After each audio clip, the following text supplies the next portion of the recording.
Imagine trusting a bank with your all-life savings, a bank that promises complete safety, security, and honesty. But now imagine that same bank was helping some of the world's most dangerous criminals move dirty money across the globe. Behind beautiful building, HSBC was working with drug cartels and sanctioned nations, moving billions without anyone noticing.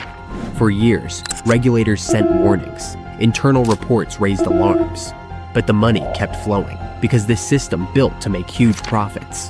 When the truth came out, HSBC paid a $1.9 billion fine. It was like a parking ticket compared to their earnings, barely 1 month's worth of profits. No one went to jail. Despite laundering billions for drug lords and criminals, those responsible walked free, protected by a system designed to shield the powerful.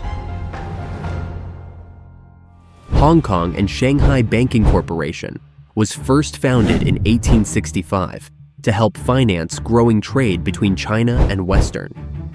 What started as a very small regional bank quickly grew into a big financial powerhouse.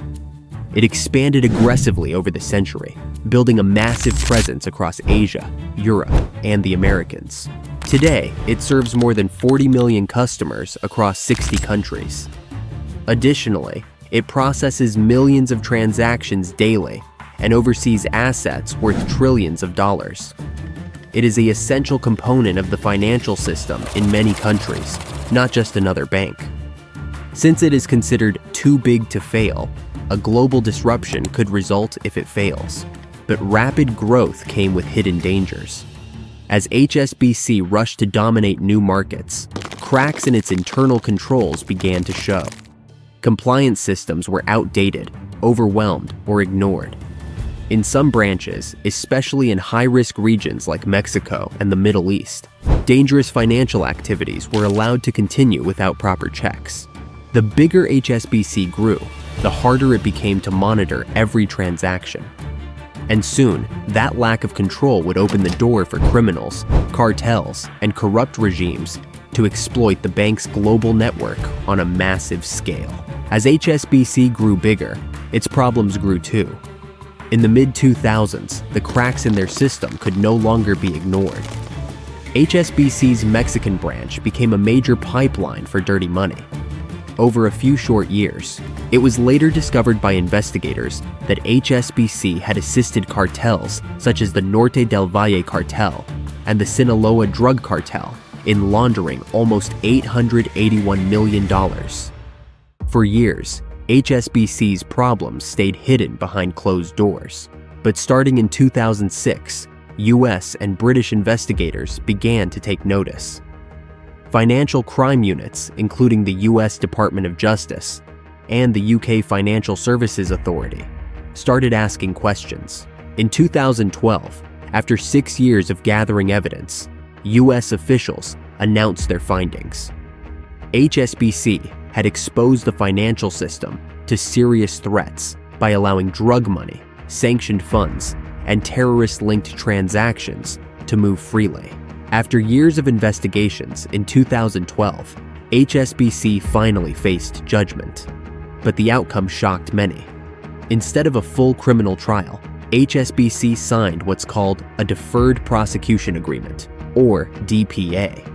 The bank agreed to pay a total of $1.9 billion in penalties. To most people, that sounds like a huge fine. But for HSBC, it was barely a slap on the wrist. Just about 1 month of profits. No senior executives were arrested. Instead of jail time, HSBC was ordered to strengthen its internal controls.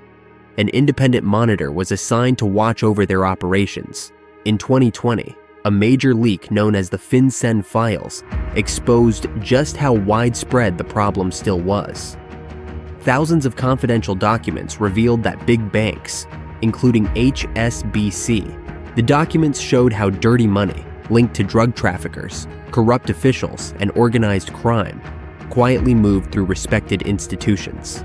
Today, experts estimate that trillions of dollars in illegal financial flows are still active every year. The HSBC scandal wasn't just a one-time mistake. It was a warning, a sign of deeper problems that still haven't been fully fixed. This scandal raises a bigger, uncomfortable question. If a massive global bank can admit to laundering billions for drug lords and banned regimes, and still walk away with a fine, what does that say about justice? Every dollar that slipped through the cracks wasn't just a number on a spreadsheet. It meant more weapons in the hands of criminals. If we don't demand accountability, the cycle will continue. Drop a comment with your thoughts, hit like if this shocked you, and don't forget to subscribe for more eye-opening stories like this one.